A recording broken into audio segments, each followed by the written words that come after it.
Hey, what's up everybody? My name is Ian. Welcome to the channel. You might have seen me around once or twice, either getting punched in the face or being included within the podcast. I am an editor, also a content strategist for Sifu Joel, as I run my own YouTube channel about like music and tricking and stuff. If you don't know what tricking is, it's acrobatic martial arts. That'll be important with the story that I'll be telling today. So if you like talking head videos and you like discussions and stuff about martial arts, we're really aiming to try to go for creating a safer environment for people to come in and have discussions. We're not really looking to, bicker about small things or about, what you read from the Tao of Jeet Kune or whatever. It's more about, hey, let's come to the table and let's just discuss our experiences. And that's what I'm going to open up with today.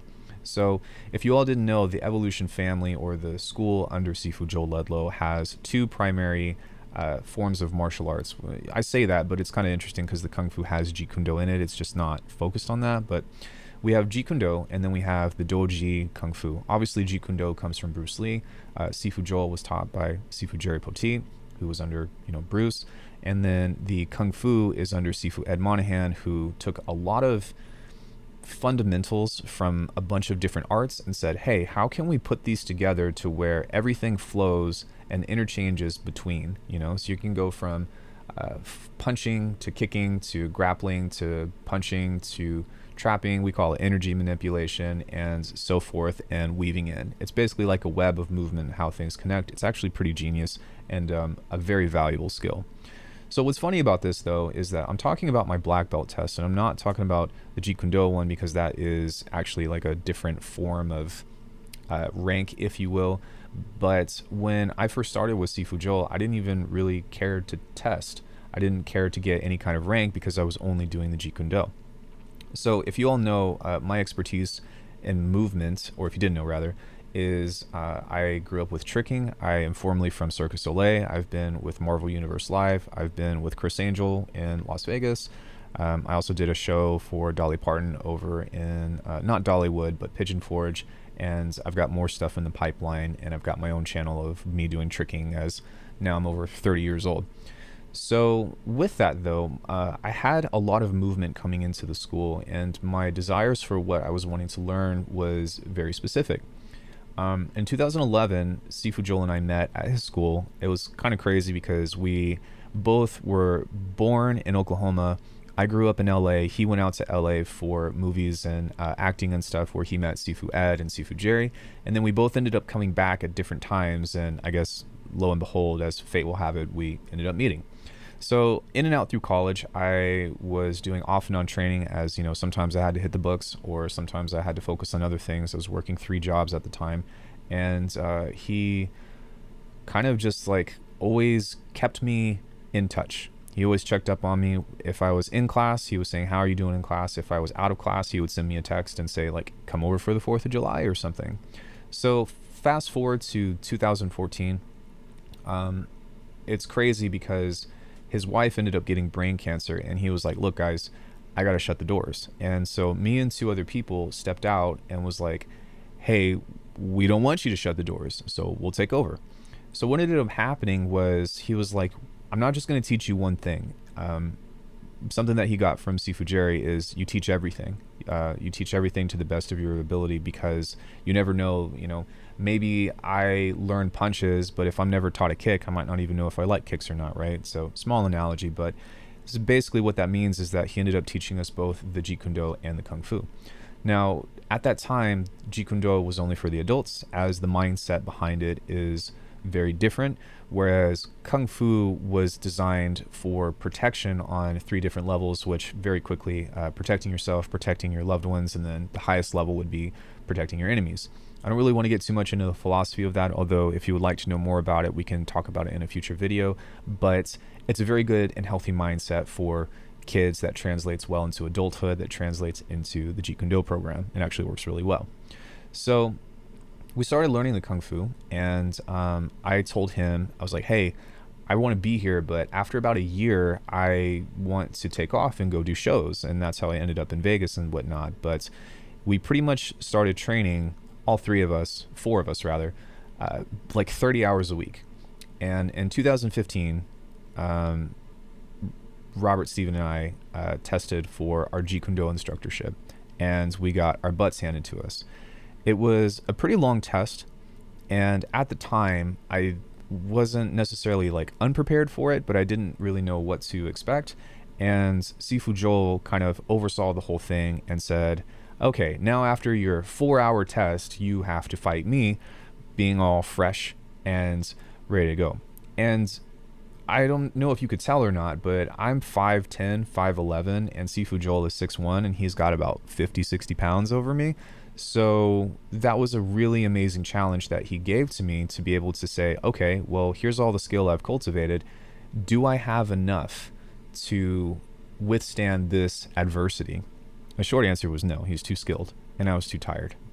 But the spirit behind it of you are going to lose and you still have to deal with this, I think was one of the best lessons that I got at that first instructorship at that point in time. So fast forward to 2017, it was December 2nd, and leading up to that, Sifu Joel had put us on this fitness test program thing, which obviously it wasn't very difficult. I was already training, 4 or 5 days a week out of the time or whatever, but he was basically saying, if you even think that you want to pass your actual test for Kung Fu, you are going to need to be able to do these things. And I still have the routine. Sometimes I still do it, which is pretty cool. But on the first day, we go to Ekata Martial Arts over in Valencia under Sifu Ed Monahan. And, we're kind of just playing, having a good time. We hadn't seen each other in a while because I had just gotten back from Tennessee working the Pigeon Forge show. And I got to rekindle with Steven as well. And we're all kind of big goofballs and stuff. It's really cool because when I arrived at the school, obviously that school wasn't my school. And everybody had, everybody knew who Sifu Joel was, and he obviously had a reputation of his own being under, Sifu Ed Monahan. I believe that him and Aaron Zaffron were his first black belts. So obviously, even though like there was a really cool like friendly aspect, we all had targets on our head, which was pretty funny. So the next day, we get into our test, and I, again, didn't really know what to expect. We have our curriculum, we're supposed to be demonstrating things, and that test goes on for about, I guess I want to say about 3.5 hours, I want to say. I don't know, I lost track of time, but anyways, it was a lot. We had some amazing experiences that I would totally do again, just because the training aspect of it was so amazing. The thing is like, when you talk about doing black belt tests, there's a lot of different schools and a lot of them mean different things. But for me, I actually didn't care about getting my black belt. I cared about saying, about Sifu Joel, mentioning this to me and being up for the challenge, and then seeing where I was at. So that way I could either, gain more experience or take more insight out of it, or, like learn something from it, improve from where I was from the day before, or, from the time before. So we were doing some of the coolest stuff outside of our curriculum. And for one, the Kung Fu curriculum is sick. Like, we talk about throwing, we talk about energy manipulation, we talk about striking combinations, we talk about how to translate and weave in and out. So you might be throwing a punch, and then you have to bob and weave and figure out how to find a throw or a takedown from there. And I'm not just talking about a single leg. I'm talking about like a shoulder throw or a hip toss or something like that. But it doesn't stop there. Somebody holds on to you, they pull you down. Well, now you're in grappling mode. You got to figure that situation out. And so the transition aspect of it, the seamless transitions of it, is something that is really fascinating behind what it is that we were doing. And we got to see that and experience that with our superiors at a much higher level. Geeking out. So anyways, we were doing stuff like having to sit down on a bench with our eyes closed. 6 guys come out and start grabbing and pulling at me, and obviously like they weren't there to hurt me, they weren't there to like do harm to me, but it was really cool because it put me in a situation of what it was like to be overwhelmed by multiple people. It wasn't just 2 people attack you and you're ready for it. It was you are sitting down unaware. I guess you're aware, right? But your eyes are closed, your senses are done, you're exhausted, and now I have to figure out how to deal with not just one person, but 5 others around them and fend them off. Now, obviously, again, for safety reasons, I wasn't chopping necks and, trying to hit people in the nose or, do horrible things to them. But I had to demonstrate my will to fight. I also had to demonstrate that I had the wherewithal in order to problem solve in a situation like that. So does that mean that, if I sit down on a bench that I'd be able to take 6 guys? Of course not. But even just the simulation at that level was so gratifying and so fun, I guess. It was such a positive experience. I want to say, for the most part, I was very serious. I was kind of playful at the beginning, but I got very serious about it. But at no point in time was I saying, I'm not having fun. And I know that that might seem crazy or counterintuitive to people with testing, right? Because it's supposed to be so serious. It's supposed to be, your focus here or whatever. But you guys, I put so many hours into exploring movement and doing backflips with twists. I'm still doing stuff like that, and it's because I love the movement. And I'm hoping that for anybody that's trying to chase their black belt or trying to chase any kind of ascension in their knowledge base of any art form or any skill that you're cultivating, I'm hoping that you take that into consideration of have fun, right? So anyways, we're doing all these kinds of crazy things like that, and the final aspect of it is the sparring, of course. And the sparring goes mostly between Steven and I, to where we're like, all right, punches only, punches and kicks, punching and throwing only, which is weird because I normally throwing is one of my stronger suits, and Steven actually had much better throws than me at that time. And I don't know, you wake up one day and some days you're just off, and what can you say? But after all of that, Steven and I are dead tired, and Sifu Joel walks up to us and he's like, look guys, you are not passing right now, long story short. So if you want to be successful, then you need to fire it on. And I said, okay. Now, the interesting thing about this was I didn't know what kind of effort, and I didn't know what kind of demonstration or what the judges, because there were several black belts on the panel, were looking for. And when I say judging, it wasn't a competition, it was an evaluation behind people that were extremely high skilled. And so Sifu Ed was there, Aaron was there, Sam, lots of people were there. It was really cool. I also had my 2 best friends there, which was super awesome because I hadn't seen them in a long time. And anyways, so I didn't know what they were looking for. So I was like, am I supposed to be trying to take Steven's head off? Am I supposed to be, like flawlessly doing stuff? Am I supposed to be stumbling through things? Or was it an attitude or perspective thing? I didn't really know. And so the only thing that I heard was turn it on. Turn it on. And so from there, when we got into the sparring with the other black belts and stuff, like obviously I was getting my butt handed to me because I was tired. I had a couple of cool moments in there where I might have punched a guy a little too hard. I felt bad, but it kind of became a thing of that's an adversary, and not in a malicious way, but as in like this person is holding me back from something that I've spent the entire 6 months, I guess years, right? But specifically focused on the last 6 months trying to cultivate or trying to overcome. And I wasn't really willing to let that happen. So unfortunately, it's the last round and I'm sparring with a guy named Sam. And I don't remember what happened exactly. But at the end of it, there was like maybe 10 seconds left. The judges were kind of talking to each other and they're like, did you get to see everything? And they were like, yeah. And next thing you know, Sam dumps me. From what I've heard, and my AC joint pops out and I'm lying on the floor. And I'm like, what did I say? I was like, I'm out, or it's out. And I'm like, there's a bone that's just like, it's not like sticking out of the skin, but it's just like, it's out. And I'm like, everybody else around was like, you better get up. And I was like, I can't get up. Get on top of me and punch me, but I can't get up. And it was kind of one of those things that was like, it's like when, in the movies when somebody's blinded, but they're still like trying to throw punches, or like swinging wildly or something. I feel like it was one of those moments, but there was excruciating pain. And what ended up happening was we stopped everything and he was like, oh, Ian's not faking it. It's super serious. And we ended up expediting the ceremony, to which both Steven and I ended up passing. I don't know by how much, what that margin was. Which I'll talk about in just a second. But to wrap the story up, I ended up going to the hospital, tore my AC joint. They put me in a slack. And then I went to physical therapy for 2 months, which shout out to Dr. Wilson. She is absolutely amazing. She got me back in and then got me into Marvel in February. So I got extremely lucky. So the thing about this, though, with passing or failing is that even though I put my entire spirit into it, something that I hope that people take away from this is the matter of resolve. And that was the lesson that I got from this. The indomitable spirit, not the black belt syndrome of, hey, I have a black belt and I can beat anybody up and I can whoop anybody's ass and whatever. Because that's not, first of all, it's not true. Second of all, there's a bunch of people out there that don't have black belts that will do some damage just because they're tough. And I realized that. And I also realized that I can't be 100% every single day. I can't be at my best. Sometimes I'm sick. Sometimes I'm injured.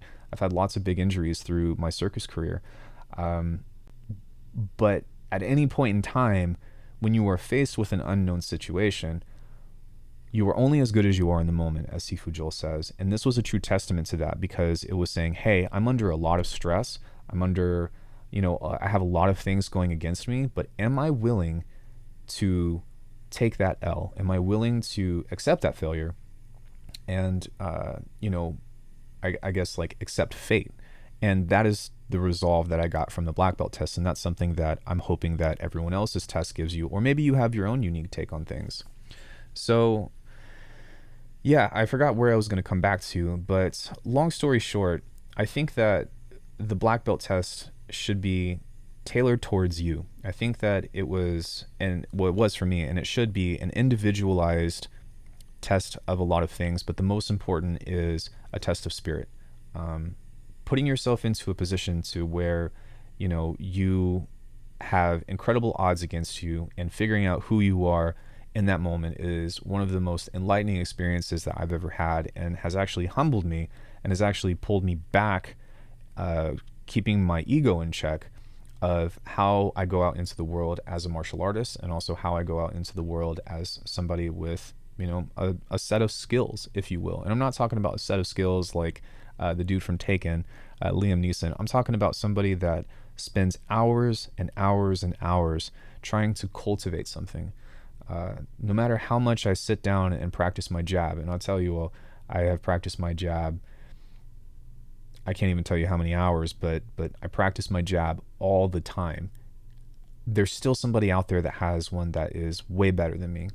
And that, to me, was one of the best things about figuring out how to become humbled, and figuring out how to take on challenges. So if you really want to, figure out who you are, I think that a high-level black belt test, and maybe it's not your black belt test, maybe it's something that's smaller, it doesn't have to be as big as that, but to me, that's what these tests are all about. Passing or failing does not matter, because when you are a martial artist, or you are a student at a school, you are there to cultivate. You are not there necessarily to succeed. To succeed means that you are improving. I was talking about, like, I didn't really care for the rank. I didn't really care for, getting that quote unquote instructorship and all that other stuff. And while I'm super grateful for it, and there is a sense of pride that I have put the time and hours into maintaining a level like that, what I think is most important is that I've learned how to learn. I've also learned how to teach and instill these values on other people without the need for people feeling like they're amazing fighters, without people needing to be amazing fighters, while still focusing on cultivation of skill. So I'll leave you all with this. Something that Sifu Joel tells me, I don't remember if he got it from somebody else, or if he got it from Sifu Jerry, or if he says it, but you're not coming to learn the art, you're coming to learn from the art. And that art doesn't matter what you do. You could be painting, you could be doing backflips, you could be throwing punches, but everyone's individualized experience with the artistic struggle is about that improvement. And if you are to take that into anything that becomes a challenge for you, I do believe that you will be a better person, and you will be more wise and more comfortable with the outcome, if you will, on the other side. So thank you all so much. I really appreciate you all taking the time to just sit down and chat with me. If you'd like to see more of these, then be sure to like and subscribe. Let's have a discussion. There's a lot of people out there that like to say a lot of negative things and stuff, and I'm hoping to try to more so avoid that and more so give people an open space to have discussions about their experiences and about how they choose to cultivate. So thank you all so much. Hopefully Sifu Joel will have something very similar like this in the future, and I will see you all very soon. Bye.